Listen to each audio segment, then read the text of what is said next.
Welcome to qnawire. All right. So in this problem, we have the setup.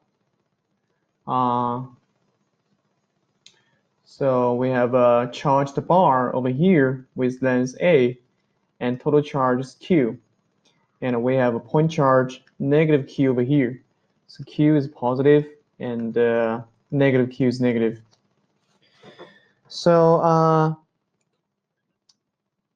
for part A, we want to find out the electric field induced by the charged bar along the x-axis. So to do that, we need to utilize we just need to look at the very small part on the charge bar. Suppose just look at this part, okay? The length of this part is dy. So by using the Coulomb's law, we know that de is the electric field on the x-axis induced by this small part, equal 1 over 4 pi epsilon naught times dq over r squared, right? So dq is the charge for the small part, and r is the distance from the small part to this location. So we have this equal to 1 over 4 pi epsilon naught. dq in this case equal to lambda times dy. And r squared is x squared plus y squared. So x, this is x, and y is the position of this dy, okay? And lambda is the charge density of the charge bar, which is q over a. So we obtain this equal to 1 over 4 pi epsilon naught q over a times dy over x squared plus y squared, all right? So this is the electric field induced by the small part, and the direction of this electric field is pointing to this direction. I mean the electric field is pointing to this direction, E. This is a DE, okay? And then we can look at the x component and y component of this DE. So let's say the x component is DEX equal DE times, so remember that this is the charge bar, and this is the interested point, and this is the dy.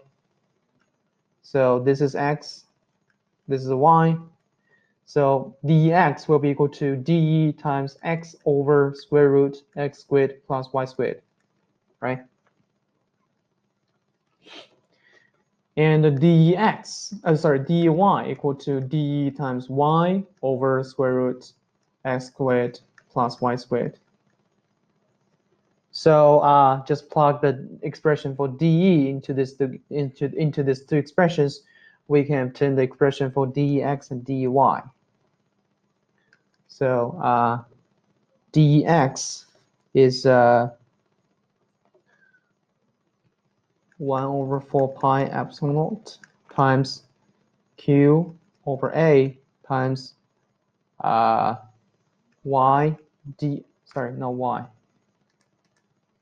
times x dy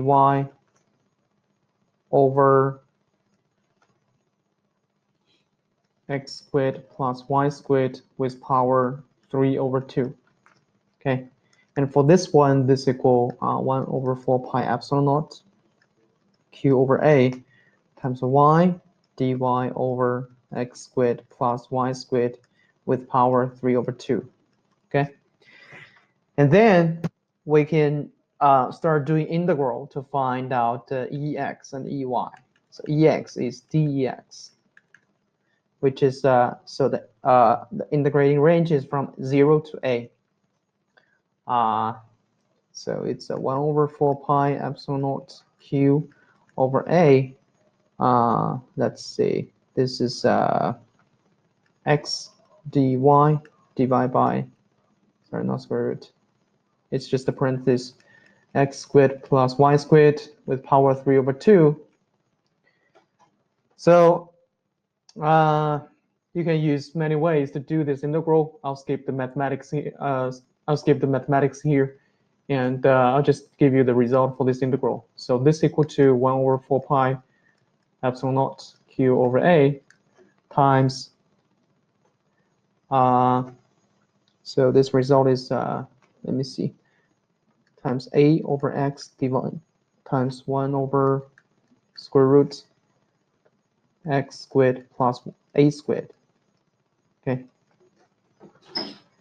And EY is, yeah, and by the way, you can see that the EY is pointing down because this is the charge bar, and this is the interesting point. So EY is toward this direction. So EY is pointing. EY is pointing to this direction. So EY is pointing down.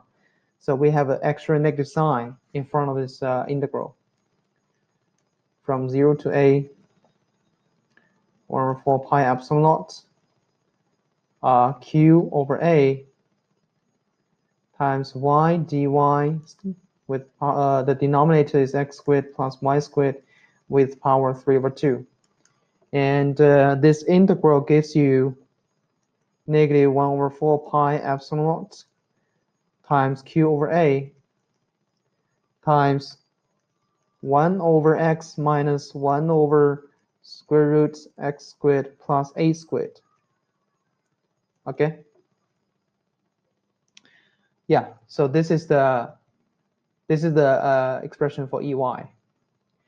And for part B, we want to find out the electric static force on the small q. So just utilize the Coulomb's law. So Fx equal Ex times negative q. Okay. So this equal,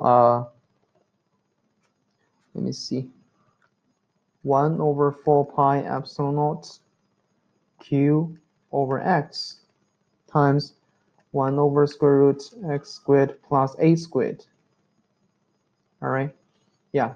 So this is Fx and sorry, negative q. And Fy is Ey times negative q. So this equal 1 over 4 pi epsilon naught q over a times, sorry, we have extra negative sign here, times negative q times 1 over x minus 1 over square root x squared plus a squared. All right. So this is the expression for Fx and Fy. And for part C, we want to find the result for the limit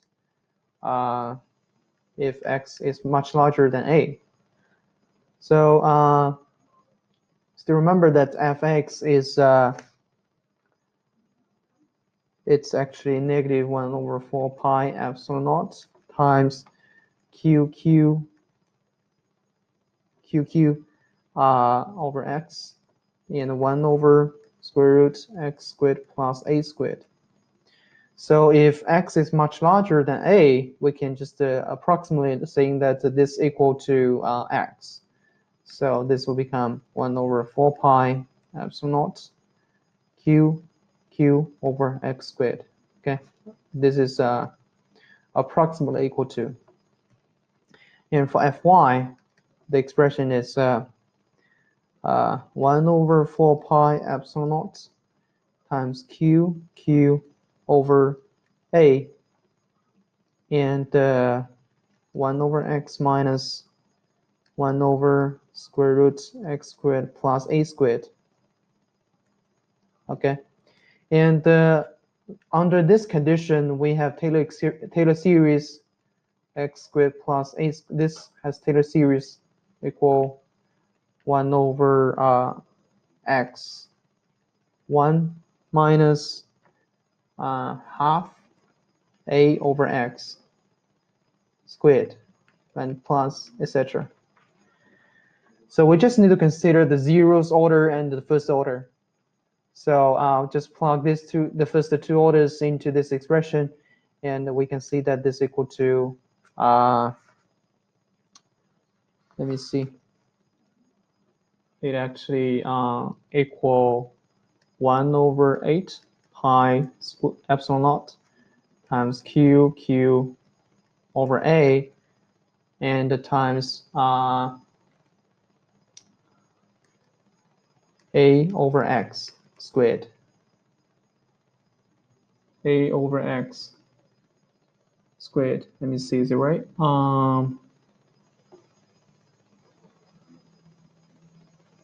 And times extra 1 over x. Yeah, this is right.